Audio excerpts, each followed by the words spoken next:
안녕하세요. 캠벨 생명과학 시판 생물 공부 함께하고 있는 이정민입니다. 자, 우리 22장 오늘 공부할 내용은 이제 진화 관련된 내용을 정리를 하는 데 있어서 사실 이제 진화라고 하는 것들이 여러 가지 생물종들이 공통 조상으로부터 갈라져 나오는 과정이었던 거잖아요. 자, 그렇게 해서 현재 우리가 보고 있는 것들은 그렇게 진화되어 나온 여러 가지 생물종들을 보고 있는 거니까 이 생물종들을 통해서 공통적인 특성을 따라서 공통조상을 추측해가는 과정. 우리는 이 학문을 가리켜서 계통 발생학이라고 얘기를 합니다. 우리가 현재 가지고 있는 여러 가지 생물종들이 어떤 역사를 통해서 계통적으로 분류되어 나왔을지 보통 분류학이라고도 부르는 학문인데요. 22장에서는 이제 진화 결과 현재 우리가 많은 종들의 생물들을 가지게 되었으니까 이 생물종들이 어떤 과정을 통해서 이렇게 됐었고 어떤 방식으로 연구를 하는지에 대해서 계통 발생학 분야에 대해서 공부한다라고 보시면 되겠습니다. 자, 일단은 이 계통 발생이야 라고 하는 거는 여러 가지의 생물 종들이 있다라고 하는 경우에 그 생물들이 공통점도 있고 차이점도 가지고 있겠죠. 그 공통점과 차이점을 기반으로 해서 생물들을 비슷한 특성을 갖고 있는 것들은 같은 종류로 묶어주고 비슷하긴 한데 이 부분 조금 다른 것 같아 라고 하면은 같은 애들끼리 묶어둔 상태에서 너랑 너랑은 다른 집단이야 이런 식으로 다른 그룹으로 분류를 해주는 그 방식을 계통 발생이라고 얘기를 합니다. 자, 그랬을 때 우리가 어떤 생물에 대해서 이름을 붙인다라고 할 때 뭔가 이름을 붙이면서 얘가 어떤 특징을 가지고 있는 생물이야 라고 하는 걸 알 수 있다면 좋겠죠. 자, 그래서 사실은 일반적인 사람들은 뭐 고양이야, 기린이야, 뭐 물고기야 뭐 이렇게 이름을 붙이시겠지만 생물학을 공부한 사람들 같은 경우에는 이 생물들이 우리 앞에서 배웠던 것처럼 진화 과정을 통해서 내려왔다라고 하는 걸 알고 있기 때문에 이름을 통해서라도 어느 정도 얘가 어떤 종류에 해당하는 생물이구나 라고 하는 걸 알 수 있도록 학명이라고 하는 것, 과학에서만 사용하는 학문적인 이름을 붙일 때 이명법이라고 하는 방법을 사용한다라고 보시면 되십니다. 그래서 이 이명법 안쪽에 뭔가 이 생물과 관련되는 정보가 들어있다라고 생각을 하시면 되실 텐데요.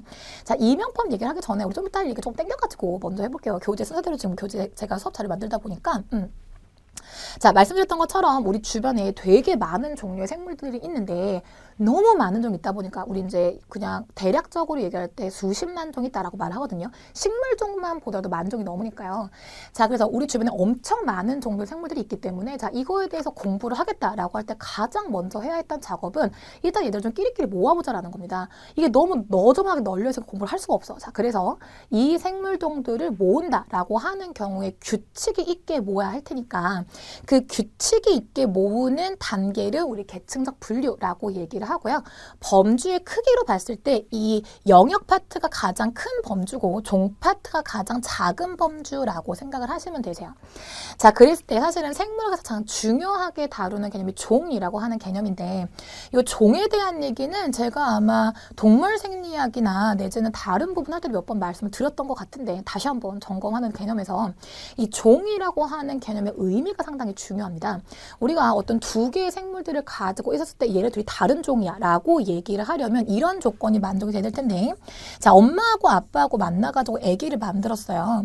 자, 그래서 아기가 만들어지는 걸 가지고는 종을 분류를 할 수가 없고요. 자, 이때 만들어진 아기가 자기와 닮은 자식을 낳을 수 있다. 생식 능력이 있다 라고 하면 이 생식 능력이 있는 아기를 낳아준 엄마하고 아빠는 같은 종이야 라고 생각을 하시면 되시고요. 엄마 아빠가 아기를 만들어가서 낳긴 낳았는데 얘가 자기랑 같은 자식을 못 만들어. 생식 능력이 없어 라고 하면은 이 베이비를 만들어준 엄마 아빠는 다른 종이야 라고 생각을 하시면 되십니다. 이렇게 구분을 하는 것이 생물학적인 종의 개념이다 라고 생각하시면 되세요.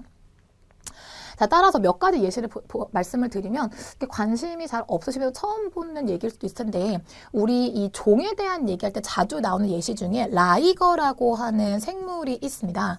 이 라이거가 생물학에서 이제 연구를 목적으로 아빠 사자하고 엄마 호랑이 둘을 인공적으로 교배를 시켜가지고 만든 애기를 라이거라고 얘기하거든요. 반대도 있습니다. 타이온도 있거든요. 타이온 같은 경우에는 아빠가 호랑이고 엄마가 사자. 그랬을 때 아기가 나오긴 나와요. 그래서 이 라이거 같은 경우에는 이제 동물 연구하시는 분들이 만들어서 사진 자료가 이제 오픈된 적이 있는데 라이거 같은 경우에는 갈기가 있는데 몸에 얼룩무늬가 있고 뭐 이런 식으로 그죠 아빠 반 닮은 그런 좀 독특한 아이가 만들어지는데 얘네들 공통적으로 특징이 뭐냐면 안타깝게도 얘들은 되게 귀엽거든요. 근데 그 귀여운 아이들을 다시 만들지 못합니다. 생식 능력이 없어요. 자, 그렇다고 한다면 이 라이거를 만들었던 아빠하고 엄마, 사자하고 호랑이는 다른 종이구나 라고 얘기할 수 있는 거고요. 강아지들 많이 키우시니까 강아지 같은 경우에 종류 엄청 많잖아요. 그렇죠? 그 종류도 같은 경우에 막 우리 강아지는 뭐 순수혈통 진돗개야 라고 했을 때 그러니까 진돗개만 만나야 돼. 근데 이 진돗개가 내가 키우고 강아지가 뭔가 내 띠로리 다른 애랑 눈이 맞아가지고 생식을 했다. 근데 그 아이가 진돗개가 아니었어 라고 하면 그 둘 사이에서 아기가 나오고 그 아기를 소위 잡종이라고 하는 여러 강아지를 만들 수 있잖아요. 그렇죠? 이런 경우에 우리가 얘기하는 뭐 진돗개라거나 뭐 푸들이라거나 뭐 치와와라거나 시쭈 뭐 이런 여러 개의 생물 그 강아지 종들은 전부 다 개종이라고 하는 한 종에 해당한다라고 보시면 되십니다.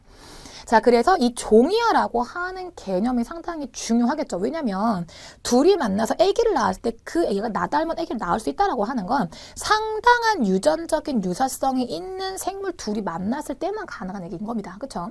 그래서 종이야라고 하는 거는 말 그대로 너랑 나랑 같은 종류를 의미를 하는 건데 그걸 판단하는 기준이 생식의 방법 통해서 분류한다라고 보시면 될 거고요.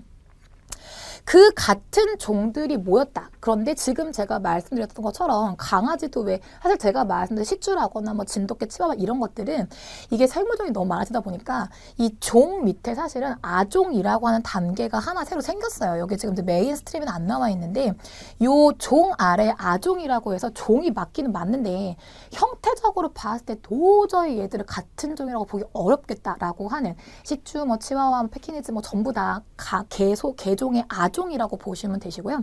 아종들끼리는 어쨌든 같은 종이기 때문에 이 교배를 시켰을 때 생식 능력을 갖고 있는 아기를 낳는다라고 보시면 되십니다. 그런데 그 종들 중에서 비슷한 특징을 가지고 있는 종들을 모아서 우리는 속이라고 부르고요. 또 그 여러 개의 속들 중에서 비슷한 특징을 갖고 있는 생물들을 모아서 과라고 부르고요. 이런 식으로 상위로 올라간다라고 할 때 아래 단계에 있는 애들 중에서 유사한 애들을 모아가지고 윗단계를 만들었다라고 해서 이 분류를 하는 단계가 종속 과목 강문 계까지 가시면 여기 이제 1990년대 초반까지 이루어졌던 분류 단계였던 거고요. 그 이후에 화학적인 분석이 이루어지면서 여기까지 확대가 됐어라고 하는 건 제가 생물학 첫 시간에 공부할 때 얘기했던 내용이었습니다. 그래서 현재 우리는 주변에 있는 생물 종들을 분류를 한다라고 했을 때 이 단계를 이용해서 분류를 하고 있다 보니까 사실 18세기 린네라고 하는 과학자가 이 종에 대한 이 계층적인 분류 시스템을 형성을 하고요. 이 시스템을 기반으로 해서 생물들의 이름을 붙일 때 아니 앞 단계까지 다 하려면 너무 길잖아. 사실 제일 좋은 거는 어떤 생물의 학명을 붙일 때 도메인부터 시작해서 쭉 그 생물이 속해 있는 집단들을 다 읊어주는 게 제일 좋긴 하죠. 정보를 담기 위해서는. 그렇죠?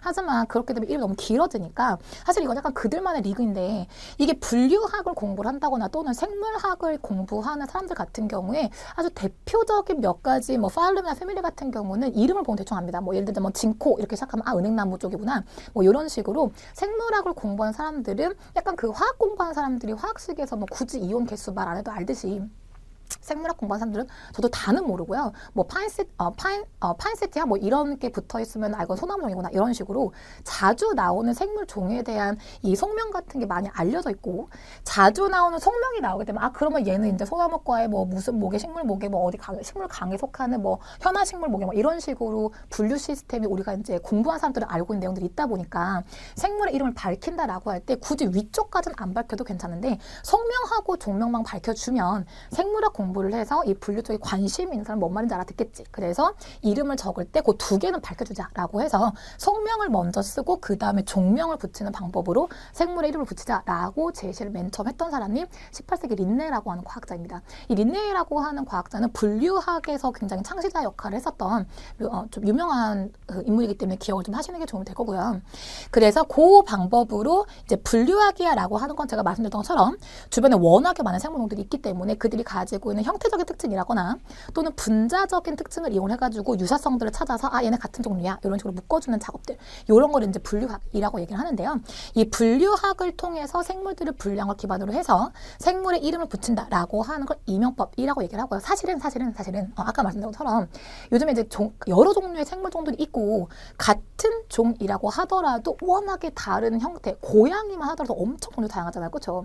그래서 아종이라고 하는 게 등장을 하다 보니 최근에는 이명법 말고 삼명법도 많이 사용을 합니다. 그래서 이 삼명법을 사용을 한다라고 하는 경우에는 속명을 먼저 쓰고 그 다음에 종명을 쓰고 아종명을 그 뒤에 붙여서 쓰는 방법으로 그래서 이제 아종들이 워낙 다양하다 보니까 아종들까지 박혀주는 게 얘가 이제 뭔지 알려주는 데 도움이 될 것 같아라고 해서 요거는 학명을 붙이는 방법인 거고요. 이제 생물학 공부하시지 않는 분들은 굳이 이 학명을 배우려고 애쓸 필요가 없습니다. 우리 앞에서 이제 책 같은 거 볼 때 뭐 무슨 생물 이름 나올 때 꼭 뒤에 괄호 열고 뭐라고 나왔었잖아요. 그렇죠? 그게 전부 이제 이명법에 따라서 분류했다라고 보시면 되시고요. 유심히 보시면 뭐 어류 종류라거나 식물 종류 같은 경우에 비슷한 속명을 쓰는 종류들이 많이 있을 겁니다. 그게 이제 속이 같다 보니까 그런 일이 벌어진다라고 보시면 되시고요. 기본적으로 이명법에 의해서 생물의 이름을 붙인다라고 할 때 룰이 있습니다. 몇 가지 룰이 있는데 교재에 있는 이름 유심히 보신 분들은 아시겠지만 일단 기본적으로 학명을 쓸 때는 이탈릭체로 쓰셔야 됩니다. 이탈릭체로 쓰시면서 로마자로 쓰셔야 되고요. 그렇죠? 그래서 이탈릭자로 표기를 하되 속명의 첫 글자는 대문자로 쓰고 뒤쪽 종명은 그냥 소문자로 잘 쓸 수 있게. 그래서 속명과 종명에서 속명만 대문자 첫 글자 그리고 전체적으로 이탈릭체로 쓰는 걸 원칙으로 해서 여기 지금 나와 있는 Pantheria pardus라고 하는 생물 종은 흔히 여러분들이 표범이라고 부르시는 고생물 종이요. 고양이과 속하는데 그래서 고생물종에 해당하는 그 학명을 제가 제시해 준 거고요. 그 다음에 호모사피엔스 같은 경우 많이 아시죠? 그렇죠? 사람의 학명입니다.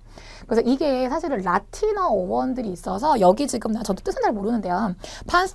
Panthera pardus라고 하는 게 아마 라틴어로 따진다라고 뭔가 의미가 있을 거예요. 근데 우리 라틴어를 잘 모르니까 모르는 거고 이 호모사피엔스, 사피엔스 같은 경우에는 이게 사피엔스라고 하는 게 그 사이언스의 어원이기도 한데 생각한다라고 하는 단어가 라틴어로 그렇다고 합니다. 저도 라틴어 잘 모르기 때문에. 그래서 호모사피엔스라고 하면은 보통 이제 뭐 지혜 사람이라고 해석하는 경우도 있고 뭐 생각하는 사람 뭐 이렇게 하는 경우도 있고요. 그래서 이제 이런 학명들이 잡혔다라고 하는 경우에 속명과 종명을 부르는 거다라고 생각하시면 되겠습니다. 자, 이 생물을 공부할 때 이런 식으로 공통점을 잡아가지고 분류를 좀 해서 공부하는 게 좋겠다. 우리 왜 그렇잖아요. 왜 공부할 때도 과목 같은 게 여러 개 있는데 그 과목이야라고 하는 게 어떤 걸 다루는 학문이냐에 따라 큼직하게 나눠 놓은 게 이제 과목이지 않습니까? 그죠?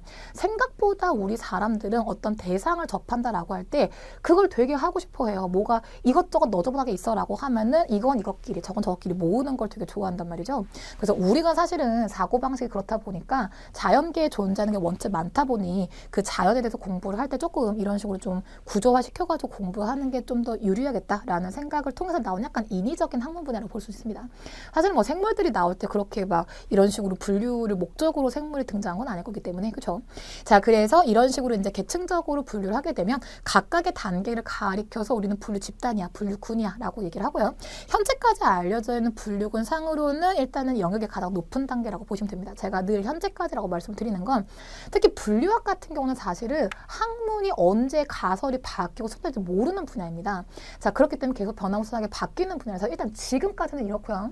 여러분 조금 공부를 길게 하시면 나중에 이 공부를 수정하는 공부를 해야 될지도 모르는 그런 상황이 발생할 수 있습니다.